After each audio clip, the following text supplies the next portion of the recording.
P T I کے long march پر حملے کا مقدمہ تھانہ سٹی وزیرآباد میں درج، ایف آئی آر میں قتل، اقدام قتل اور دہشت گردی کے دفعات شامل۔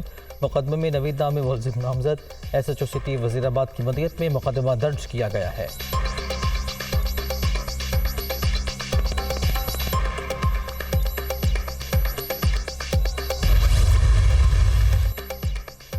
تحریک انصاف نے عمران خان پر حملے کی درج ایف آئی آر مسترد کر دی۔ ہمارے نزدیک ایسی ایف آئی آر کاغذ کا بے بک کا ٹکڑا ہے۔ فواد چودھری۔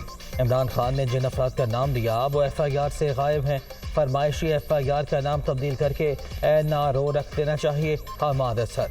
قاتلانہ حملے کو مذہبی رنگ دینے کی کوشش کی جا رہی ہے۔ فاروق حبیب۔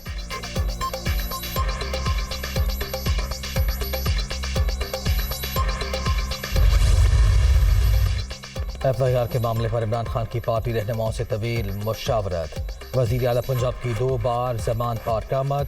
ایڈوکیٹ جنرل احمد اویس کو بھی طلب کر کے رائے لی گئی۔ چیئرمین پی ٹی آئی کا نامزد افراد کے خلاف ہی مقدمہ درج کرانے پر اصرار۔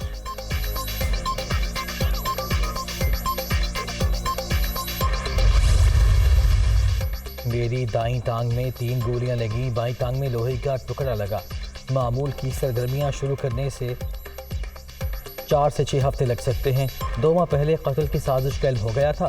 عمران خان کا امریکی ٹی وی کو انٹرویو۔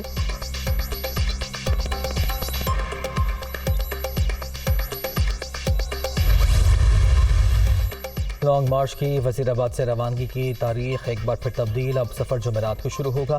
عمران خان پر قاتلانہ حملے کو ڈرامہ کہا جا رہا ہے۔ شام محمود قریشی۔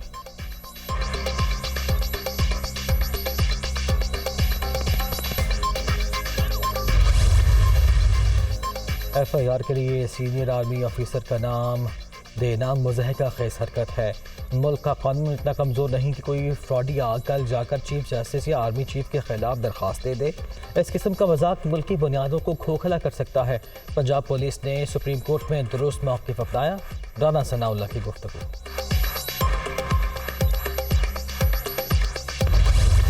اور سیاسی قیادت کی ذمہ داری ہے وہ اپنے جھگڑے عدالتوں میں نہ لائیں، پارلیمنٹ کو مضبوط بنائیں۔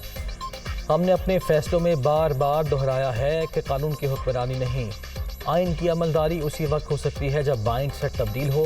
عدلیہ کا مخصوص کردار ہے، ہم صرف فیصلہ دے سکتے ہیں۔ چیف جسٹس اطہر من اللہ کا فل کورٹ ریفرنس سے خطاب۔